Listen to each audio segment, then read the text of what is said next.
Hello everyone, আপনারা নিশ্চয়ই ভালো আছেন। আমিও ভালো আছি। তো আপনাদের সঙ্গে আজকে শেয়ার করব চিকেন কারি রেসিপি, এবং এটা খুব সহজভাবে আপনাদের সঙ্গে শেয়ার করেছি যাতে সহজেই বাড়িতে বানাতে পারেন এই রেসিপিটা ফলো করে। যদি রেসিপিটা ভালো লাগে লাইক করবেন, কমেন্ট করবেন এবং আমার চ্যানেলটিকে সাবস্ক্রাইব করবেন। তো আমি এখানে একটা মশলা তৈরি করব, সেজন্য 1 চামচ ধনে, 1 চামচ গোটা জিরে এবং 4-5টা শুকনো লঙ্কা, 2টো তেজপাতা, কয়েকটা গোলমরিচ, 4-5টা এলাচ, 4-5টা লং এবং 2টো দারুচিনির টুকরো। এটাকে আমি হালকা রোস্ট করে নেব, এবং বেশি এটাকে ভাজা যাবে না, হালকা রোস্ট করতে হবে। যখন একটা সুন্দর অ্যারোমা আসবে তখনই বোঝা যাবে এটা ভাজা হয়ে গেছে। এভাবে হালকা মিডিয়াম একদম লো আছে ভেজে নিতে হবে। এটা ভাজা হয়ে গেছে, আমি সাইডে রেখে দেবো ঠান্ডা হওয়ার জন্য, এবং একটা মিক্সিতে মোটা পেস্ট করে নেব, ফাইন পেস্ট করব না। তো আমি একটা কড়াই নিয়ে নিলাম, সেখানে আমি পরিমাণ মতো তেল দিলাম 3 চামচ মতো, এবং দিয়ে দিলাম 8-10টা কারি পাতা। এবং কারি পাতা দিয়ে আজকে আমি চিকেনটা বানাবো, কোনো রকম টমেটো এবং টক দই ব্যবহার করব না। তো আমি এখানে একটা পেঁয়াজ কুচি দিয়ে দিয়েছি, পেঁয়াজ কুচি। তো আমি এটাকে ভেজে নেব। এটা যখন লাল হয়ে ভাজা হয়ে যাবে তখন আমি এখানে অ্যাড করব চিকেন, এবং চিকেনটা যখন এখানে ভেজে নেব পেঁয়াজ এবং তেলের সঙ্গে,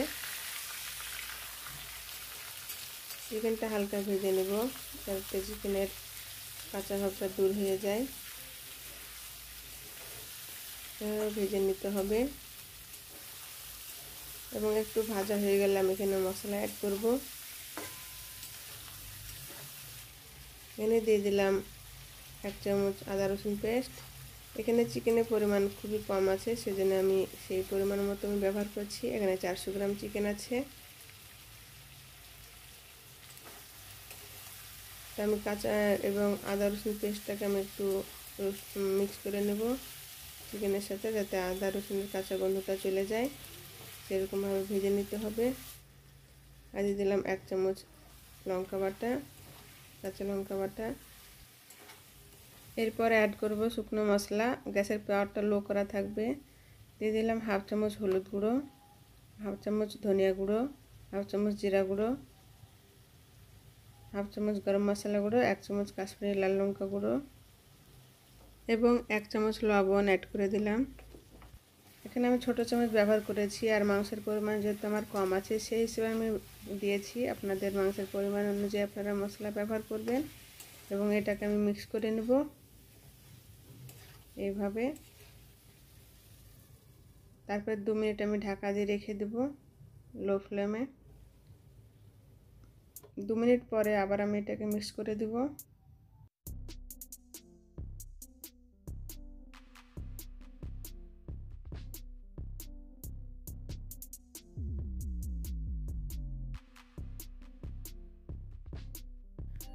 এরপর এখানে আমি দিয়ে দেব ভেজে রাখা মশলা 2 চামচ।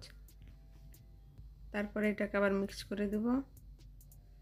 আর এখানে আমি একটু সামান্য পানি ব্যবহার করব, বেশি পানি ব্যবহার করব না, কারণ আমি ঝোল বানাবো না, সেজন্য কম পানি দেব। অল্প পানি ব্যবহার করছি, এবং মিক্স করে দেব ভালো করে।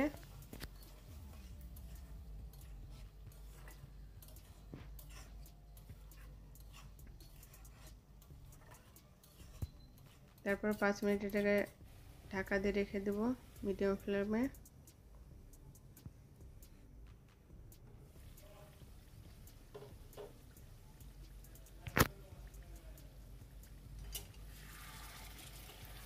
এখন এর কালারটা কত সুন্দর এসেছে।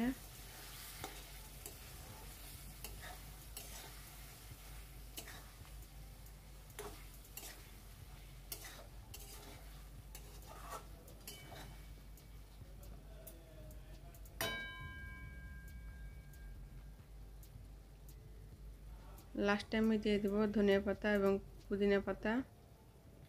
ভিডিওটা যদি ভালো লাগে লাইক করবেন, কমেন্ট করবেন, আমার চ্যানেলটিকে সাবস্ক্রাইব করবেন, এবং পরবর্তী ভিডিওতে আবার আপনাদের সঙ্গে দেখা হবে, কথা হবে। এবং আপনারা ভালো থাকবেন, সুস্থ থাকবেন, এবং ভিডিওটা শেষ পর্যন্ত দেখার জন্য আপনাদেরকে অসংখ্য ধন্যবাদ।